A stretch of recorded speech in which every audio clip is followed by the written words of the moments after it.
బస్తాలు తినేసి ఉంటుందండి శరీరం. ఎన్ని చెరువులు తాగేసిందండి. తిని తిని తిని తిని సుఖ పెడుతున్నారండి శరీరం. సుఖ పెట్టడానికి రాలేదు ఈ భూమి మీదకే. నల్లగా కొట్టాలి దానికి, నిద్ర ఉండకూడదు కళ్ళకే, శరీరానికి అలసట ఉండకూడదండి.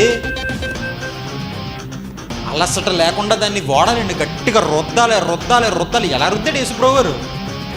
ఆఖరికి ఆ శరీరం మొత్తాన్ని చీల్చేసాడండి బాబు.